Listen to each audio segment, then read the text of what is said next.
السلام علیکم جی۔ تو ویورز، چند اور پنجابی صوفیانہ کلام حضرت سلطان بہو صاحب کا لکھا ہوا میں آپ کی خدمت میں پیش کروں گا۔ انشاءاللہ غور سے سنیے گا، آپ کو مزہ آ جائے گا، آپ کی روح کو سکون ملے گا۔ تو چلیں شروع کرتے ہیں۔ بسم اللہ الرحمن الرحیم۔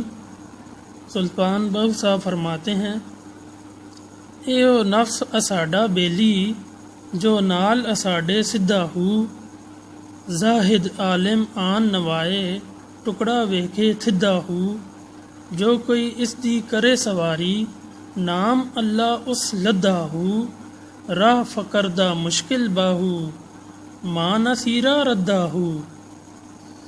ایک دفعہ دوبارہ سنیے گا، اس کے بعد میں تشریح بتاؤں گا تو سکون ملے گا، سنیے گا غور سے۔ مرشد فرماتا ہے کہ اے ہو نفس اساڈا بیلی، جو نال اساڈے سدھا ہو، زاہد عالم آن نوائے، ٹکڑا ویکھے تھدھا ہو، جو کوئی اس دی کرے سواری، نام اللہ اس لدھا ہو، راہ فقر دا مشکل باہو، ماں نصیرہ ردھا ہو۔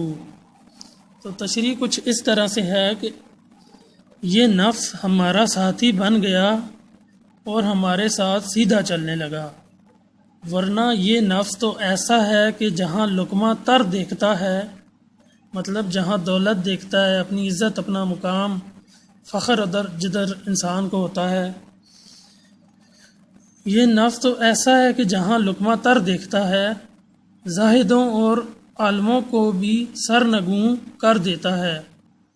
اگر کوئی اس پر سوار ہو کر چلے تو وہ اللہ کو پا لیتا ہے، مطلب اگر کوئی اپنے نفس کے خلاف چلے، اس کی گردن کو کاٹ ڈالے تو وہ اللہ کو پا لیتا ہے۔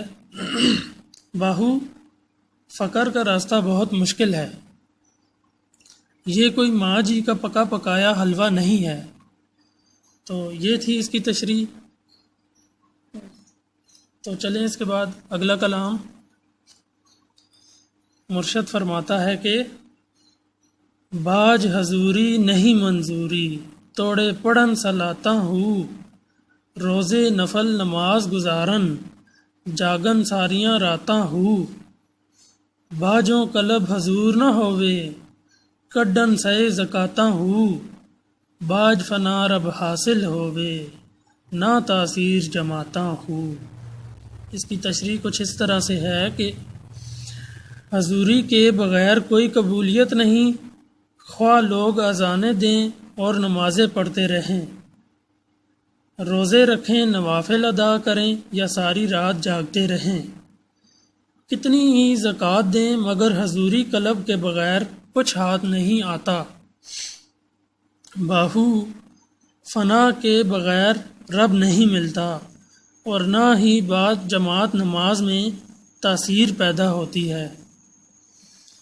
شعر دوبارہ سنیے گا۔ باج حضوری نہیں منظوری، توڑے پڑھن سلاتا ہوں، روزے نفل نماز گزارن، جاگن ساریاں راتاں ہوں، باجوں قلب حضور نہ ہووے، کڈن سے زکاتاں ہوں، باج فنا رب حاصل ہووے، باہو نہ تاثیر جماتا ہوں۔ تو سلطان بہو صاحب یہ سمجھانا چاہ رہے ہیں کہ ہمیں جب تک ہم اپنے دل کو صاف نہیں کریں گے، دل میں میل رکھیں گے، تب تک ہم اپنے رب کو نہیں پا سکتے، اپنی منزل تک نہیں پہنچ سکتے۔ اس لیے ہمیں اپنے دل کی میل کو ختم کرنا ہوگی، اپنی نیت کو صاف کرنا ہوگا ہمیشہ ہمیشہ کے لیے، اور اپنے نفس کے خلاف چلنا ہوگا، مطلب لالچ نہیں رکھنی